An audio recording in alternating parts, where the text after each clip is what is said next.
After seeing some of the Mountain Eater's techniques, I decided to try them myself, and as you can see, the results were pretty well on my head. I didn't even cut myself once, so that worked out pretty well.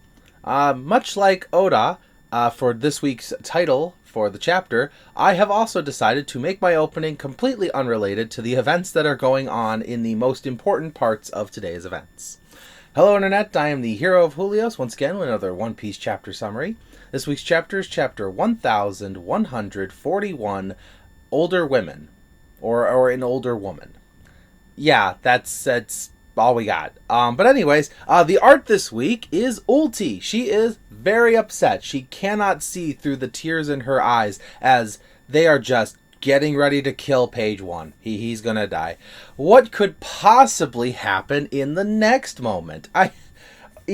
Oda's really milking this, like, who's who and, like, the infighting between the Flying Six. I feel like if we could have condensed this to probably the two of them captured without being silhouettes, and then Yamato saving them in the very next panel. So I don't know if Oda is trying to lag this out for a different reason.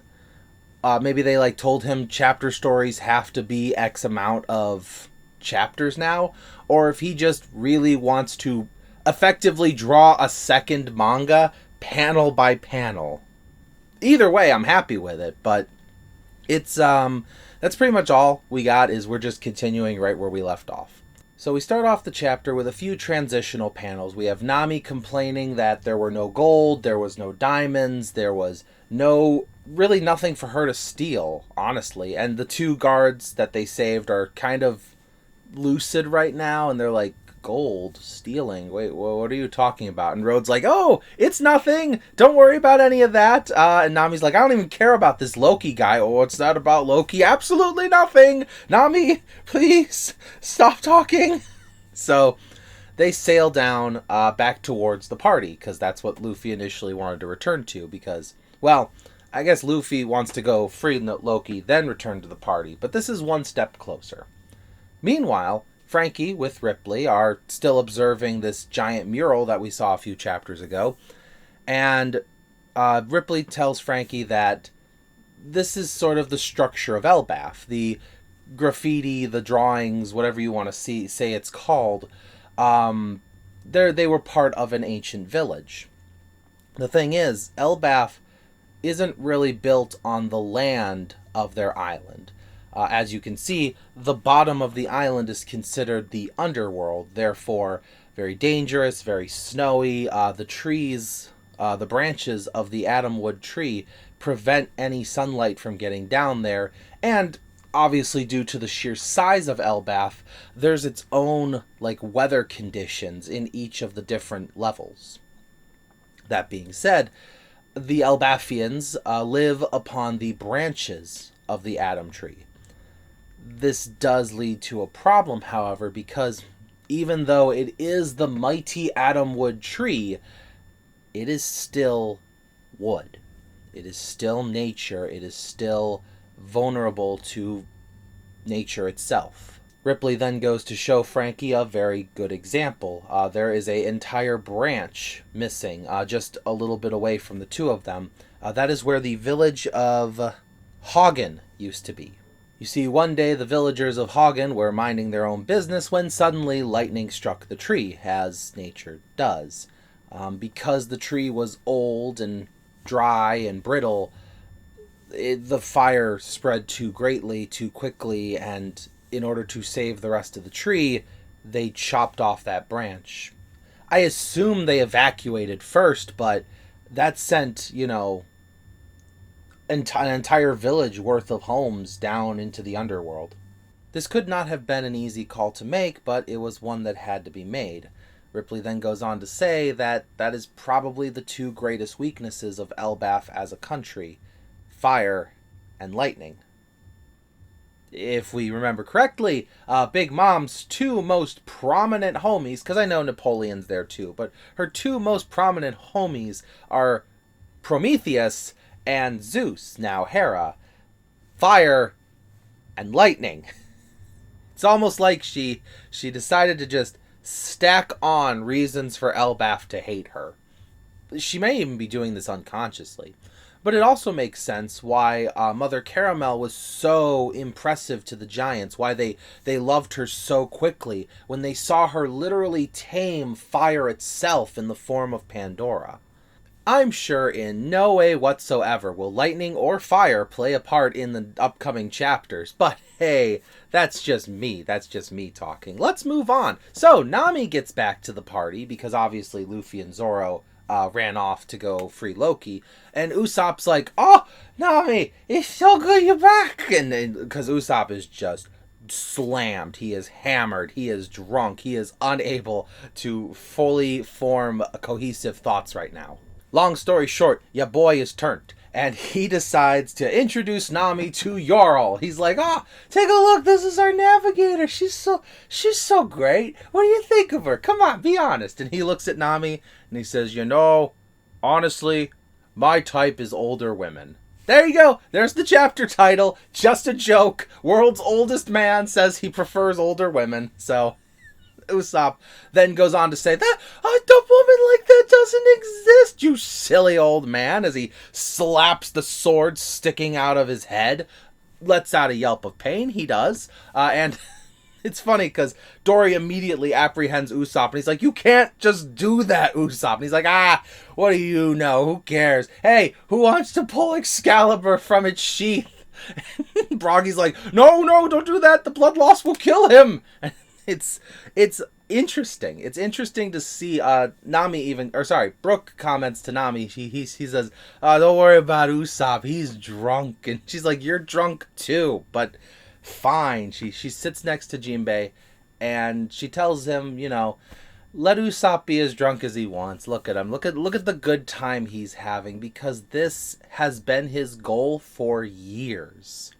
Getting to Elbaf is one of the main quest lines for Usopp, if we were going to put this in video game terms.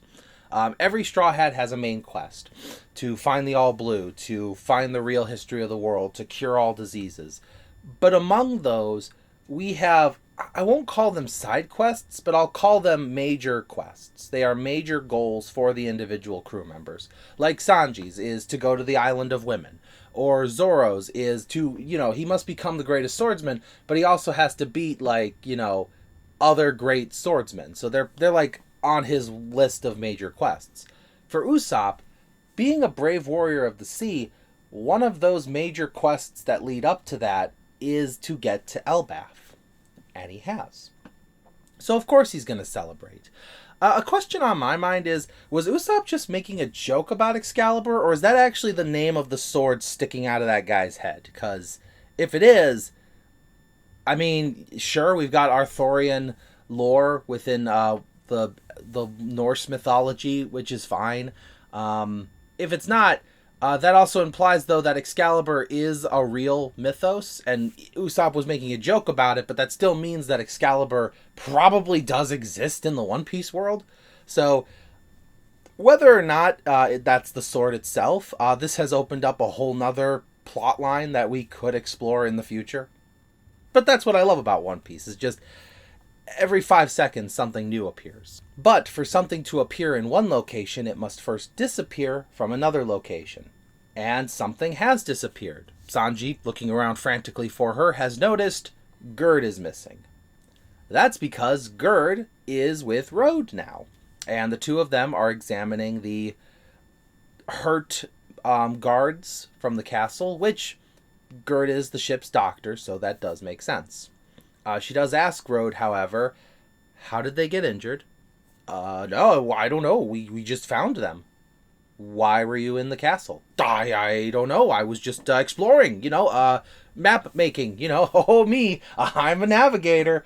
And as she's glaring at him, he's just like, oh, I wish you would glare at me like that forever. I noticed Road is a lot taller than Gerd. And I always make this comment of, in a world where giants exist, it makes sense that Whitebeard and Luffy are both considered human. But now that we've introduced ancient giant blood and we've seen ores, Now I can say, in a world where ancient giant blood exists, it makes sense that there is Road and Gerd. It's interesting, that's all. I guess I never thought about the giants themselves being different in height, such wild differences. But yeah, it does make sense in the end. So while she's questioning him, he kind of turns away and he's thinking about all the possibilities in his head of like, well, if I talk too early, I'll be considered an accomplice. I should just wait until after Loki's free. Maybe I'll get lucky. Loki will just leave. Go ahead, have him rampage the rest of the world for all I care. I'm Road. I live on Elbaf. I don't care what happens to the other islands. And while he's thinking that, Gerd just comes behind him with her axe in hand and just slams him over the head, demanding he tell her everything. The most important part of this chapter, though, is Luffy and Zoro reach Loki. And he is one big boy. Now, we had this really cool introduction of Luffy standing before a proud, laughing Loki. Now, we have Luffy and Zoro standing before a wounded, injured, hunched over Loki. Luffy immediately wants to free him. Luffy grabs the key. He's getting ready to do it. He hops up onto the key for get the key into the hole and falls over. These are sea prism stone handcuffs. And leg cuffs, as we'll see.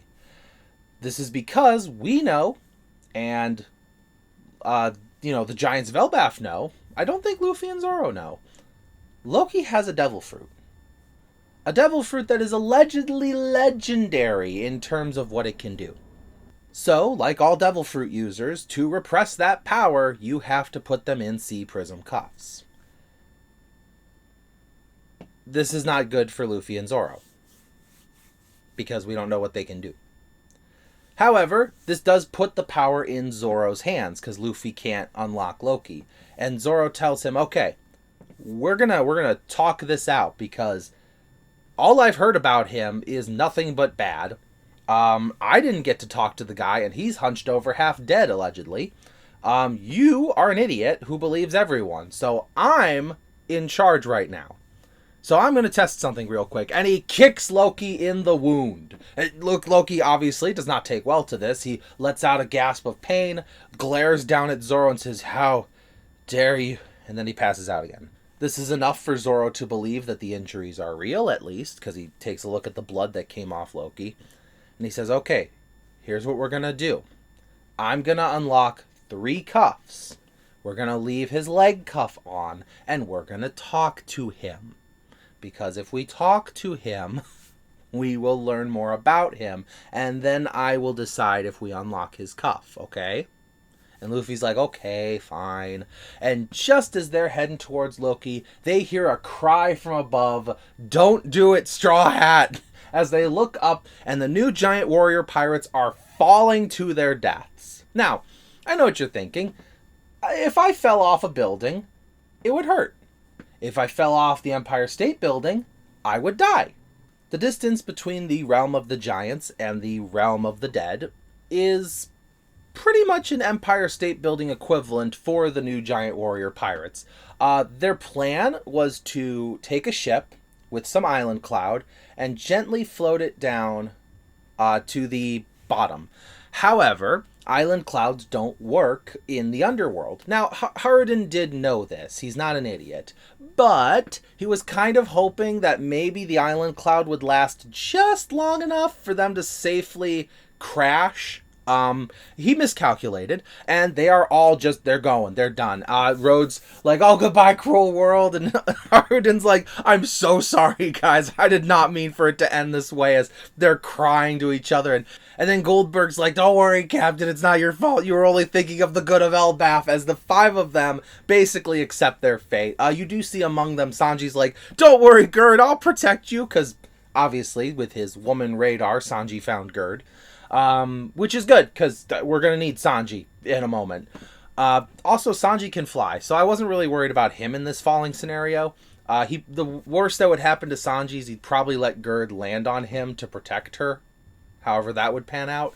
But it's okay because Luffy just makes a gum gum balloon. He does a giant balloon and bounces them.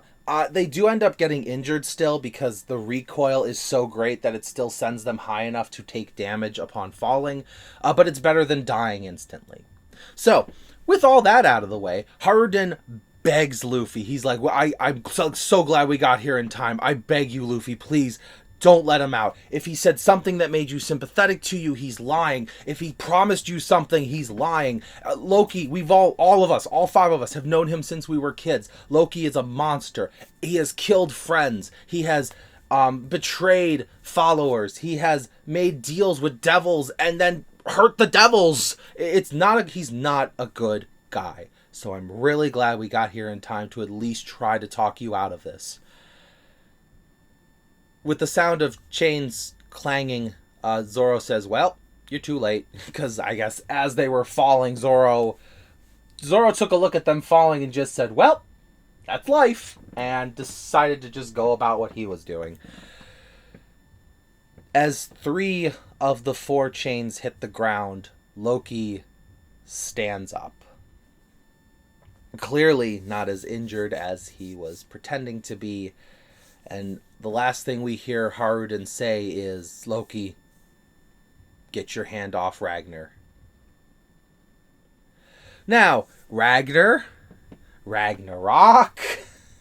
this weapon could be a big problem. That's not good. Now, if Loki is actually heavily injured, and Loki does turn out to be a good person, Gerd is a doctor, so it's a good thing that someone is here to at least look at his wounds. But we have on our hands a quote from Zoro, an oars-sized giant. And aside from 1 chain on his leg, he's free. We'll see what Loki can do with Sea Prism wrapped around his ankle. As we saw back in Udon Prison, that didn't stop Luffy and Kid from doing crazy things. So, Sea Prism doesn't immediately paralyze a Devil Fruit user.